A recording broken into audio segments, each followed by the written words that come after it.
Olá pessoal, estamos de volta e no vídeo de hoje eu vim dar prosseguimento à série de vídeos falando sobre livros que eu li, não li, tenho vontade de ler, enfim, inspirado no livro da literatura. Esse livro faz parte da coleção de livros da Globo Livros, né? A série Grandes Ideias. É a edição em capa dura com um novo tamanho, né? O tamanho menor. E que eu digo para vocês que para mim não incomodou em nada.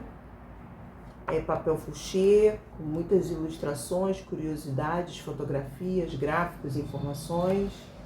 Enfim, a diagramação, na minha opinião, mesmo eu que uso óculos, não me incomoda, tá? E no primeiro vídeo, vou deixar o link desse vídeo aqui embaixo, eu explico para vocês por que eu decidi fazer essa série de vídeos inspirada no livro da literatura. Porque aqui no livro da literatura, nós temos centenas de listas de livros que são citados aqui.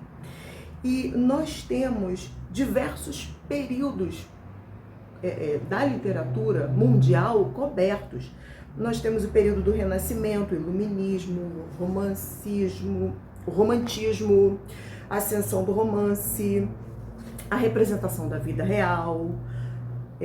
Nós temos o período da literatura pós-guerra, literatura contemporânea, o período da literatura que cobre o rompimento com as tradições, né? Porque a gente sabe que existiu uma época em que a literatura seguiu certas exigências, certos trâmites de tradições, e aí esse livro vai trazer pra gente esse período onde a literatura rompe esse paradigma, dessa obrigação, vamos dizer assim, com as tradições, etc. Então a gente tem aqui no livro da literatura um período dentro desse contexto histórico que abrange de 3000 a.C. até 1300 depois de Cristo.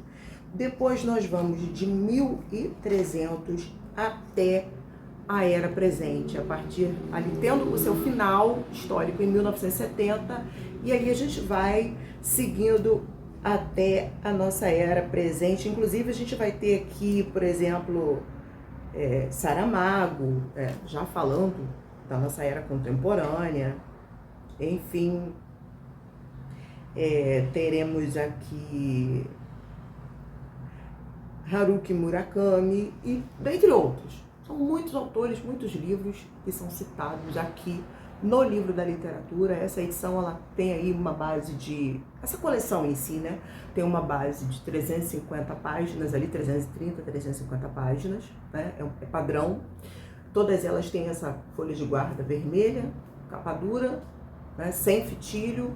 São edições costuradas, muito caprichadas. E sem mais delongas, nós vamos começar dando prosseguimento, né, aos livros que eu li, que constam no livro da literatura. E aí nós vamos por ordem. Olha o trânsito, como sempre. Gente, tenham paciência. Vamos por ordem de publicação. E o primeiro livro que eu quero conversar com vocês, já tem um vídeo antiguinho aqui no canal, e é um livro extremamente importante dentro do contexto literário. Nós temos aqui 215 páginas, um livro que foi publicado pela primeira vez em 1953. Eu estou falando de Fahrenheit 451, do Ray Bradbury, um livro que eu rabisquei, um livro extremamente importante, porque aqui nós temos a história se desenvolvendo, e dentro desse núcleo, desse contexto, nós temos o nosso personagem principal, que é o Guy Montag. Ele é um bombeiro, e aqui os bombeiros, né, você já deve ter ouvido falar isso várias vezes, eles não apagam incêndios, eles ateiam fogo em bibliotecas. Ter biblioteca em casa, ter livros, é um crime dentro desse contexto. Os livros são extremamente perigosos. E aí nós temos esse bombeiro, o Guy, e ele começa, lentamente, ele redescobre a sua humanidade, porque uma outra questão muito interessante aqui nesse livro é que as pessoas perdem a sua humanidade, o seu sentido de ser humano, perdem a empatia. As pessoas denunciam outras de forma muito trivial pelo simples fato delas terem em suas casas livros. Só que o Gui, ele vai começar, por causa de um episódio, a se redescobrir como ser humano. Sentimentos serão despertados no nosso personagem e ele começa a redescobrir essa questão da sua humanidade, a sua individualidade. E a história, dentre muitas questões aqui, ela vai destacar a questão muito importante sobre o conflito de seguir ordens de forma subserviente, né? Sem contestar, sem questionar, ou você simplesmente tomar um posicionamento questionador diante das estruturas dominantes do poder. Vai tratar também pra gente acerca do papel dos livros e o conhecimento, sabe? O que o papel da leitura, do conhecimento, qual o papel que os livros podem exercer nessa luta, sabe? Porque vamos fazer o que todo mundo está fazendo ou vamos nos posicionar frente a isso e vamos perguntar para quê, por quê, como, quando, onde? E esse livro vai falar muito sobre essas questões, é uma leitura extremamente interessante. Eu tenho um videozinho antigo aqui no canal e tem uma outra questão aqui que esse livro vai tratar, que é a importância de estar desocupado, distraído, e aí eu não estou falando de lazer, do prazer, do momento de lazer com a família. Eu estou falando de que é importantíssimo você estar ocupado com coisa nenhuma, distraído. Você não pode conversar. Por que vocês estavam conversando? São questões, por exemplo, muito interessantes aqui. E dentro desse regime, uma outra questão muito interessante é que as pessoas não serão obrigadas a obedecer às ordens. Elas vão sendo manipuladas de forma lenta, gradativa, ao ponto em que elas abrem mão dos seus direitos para fazer o que todo mundo está fazendo, para obedecer ao governo, ao sistema, porque elas estão sendo enganadas com atividades e privilégios completamente fúteis, que não vão levar a lugar nenhum, mas elas estão na falsa ilusão de que vão chegar a algum lugar. Enfim, um livro extremamente interessante. O próximo é um livro que eu li recentemente, favoritei, publicado em 1963. Nós temos aqui 274 páginas de um livro que eu rabisquei, fiz muitas anotações nesse livro. É um livro, assim, muito importante, gente, muito importante. Nós precisamos entender primeiro uma questão. Nós estamos no contexto da década de 60. Então eu já via comentários, por exemplo, já li e ouvi comentários de que existem pontos aqui de racismo, de preconceito, que a autora é isso, a personagem principal é aquilo. Nós precisamos entender que esse livro, que esses livros antigos, 60, 70, 50, década de 40, eles estão representando a sua época. Eles são representações vivas de sua época. Então eles vão falar, contar e compartilhar conosco o contexto da época, o que acontecia na época, o que se dava na época.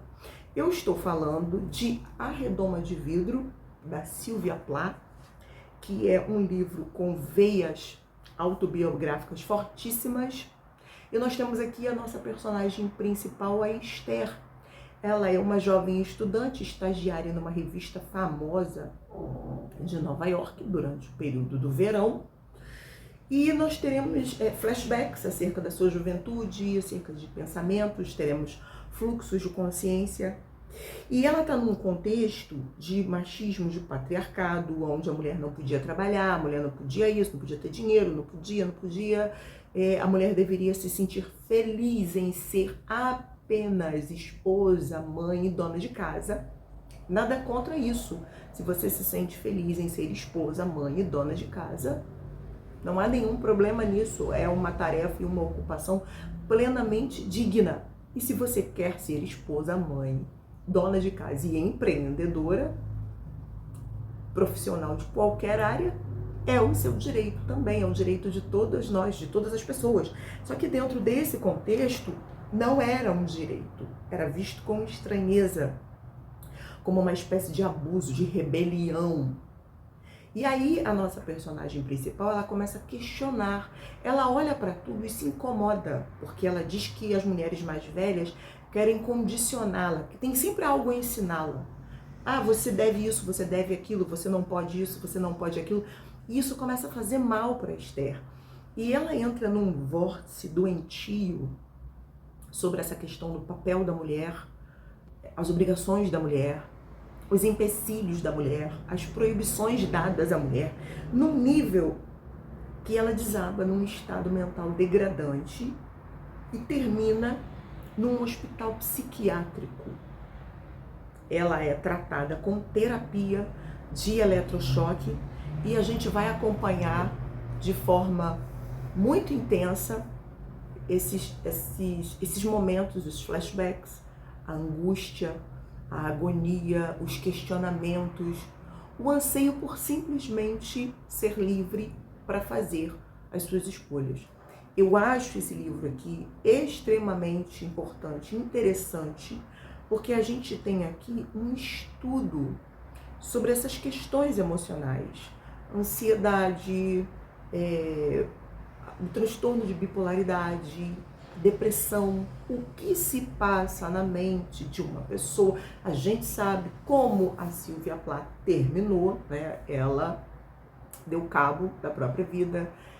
E ler esse livro traz pra gente esses insights sobre o interior da mente humana. Ela vai misturar aqui ficção com autobiografia, né, a Sylvia, através dessa personagem, a Esther, e a gente vai conseguir acompanhar esses meandros do que está acontecendo na mente dela, o que ela está pensando, como ela vê o mundo, como ela vê a vida, enfim, um livro extremamente relevante e com certeza eu indico para vocês a leitura.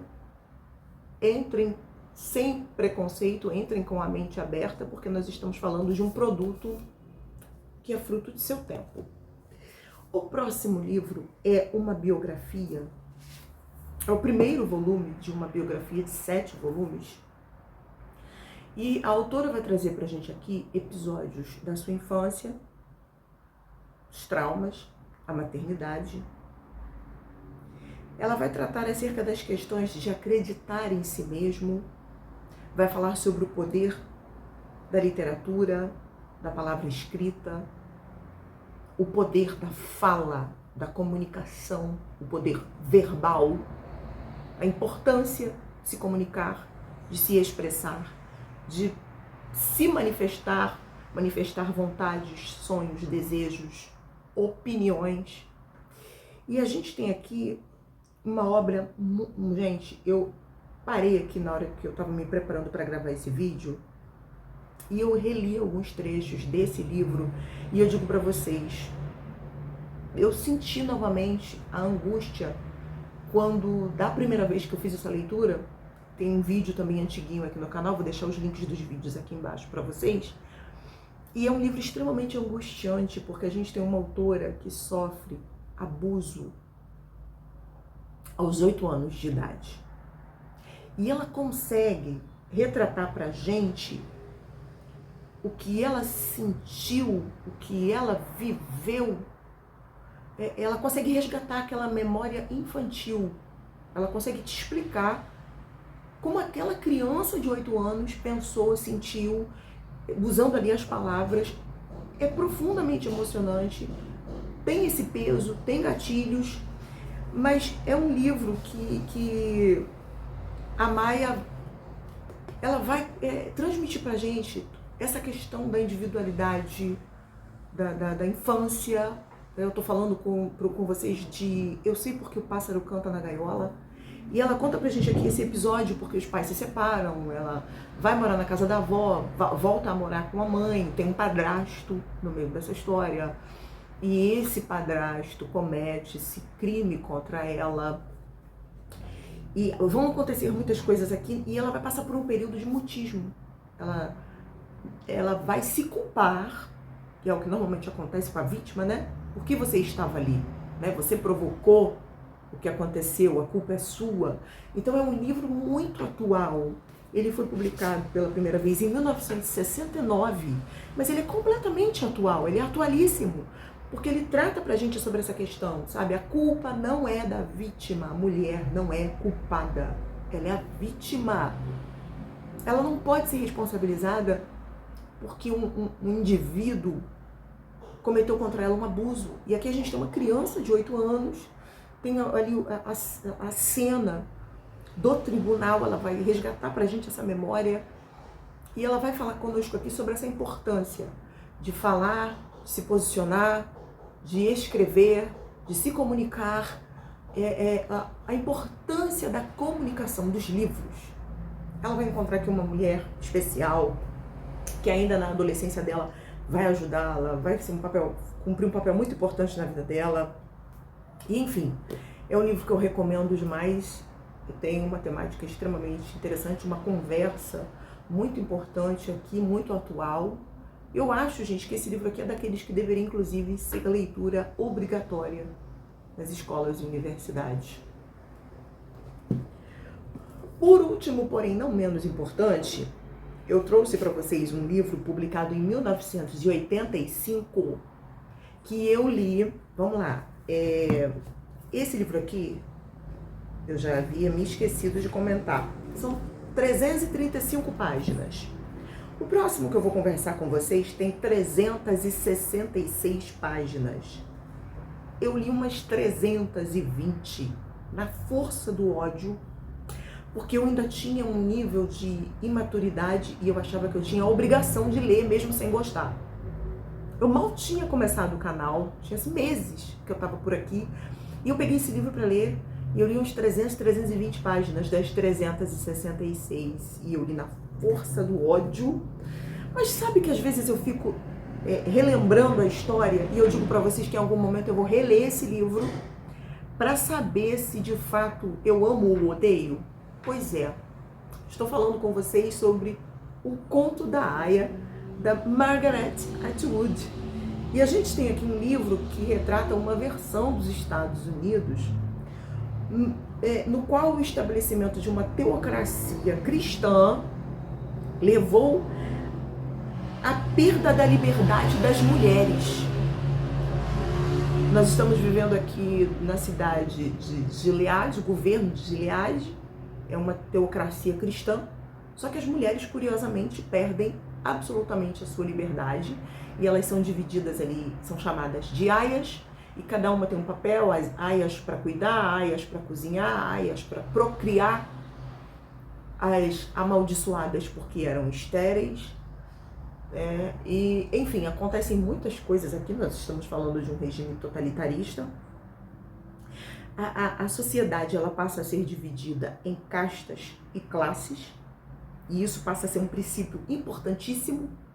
Qual classe você pertence, de qual casta você é. E aí você vai ser tratado de acordo com a casta e a classe que você pertence. Aí vocês já imaginam os absurdos que vão acontecer.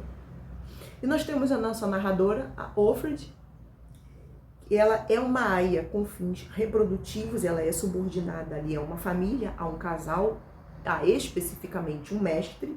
Ele começa a desenvolver por ela sentimentos, começa a lhe dar privilégios e começa a dar a ela acesso a informações acerca desse regime totalitarista, e posteriormente nós vamos ver aqui a nossa aia envolvida em uma trama, num movimento de resistência. Inclusive esse livro aqui ele tem o segundo volume, que vai tratar, acho eu, porque eu não li de forma específica sobre esse regime de resistência. E eu digo para vocês, na época, eu tive aqui alguns momentos dessa leitura que foram bons, que foram interessantes e reflexivos. mas na época não me agradou. Só que é aquilo que eu falei pra vocês, às vezes eu me pego relembrando alguma coisa e eu fico com vontade.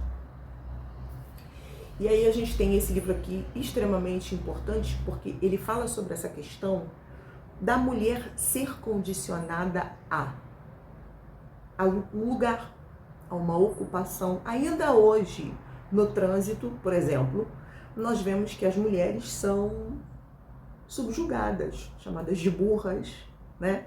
Eu sou uma motorista habilitada, já fui chamada de burra e fiquei assim, até hoje eu fico me perguntando por que eu fui chamada de burra?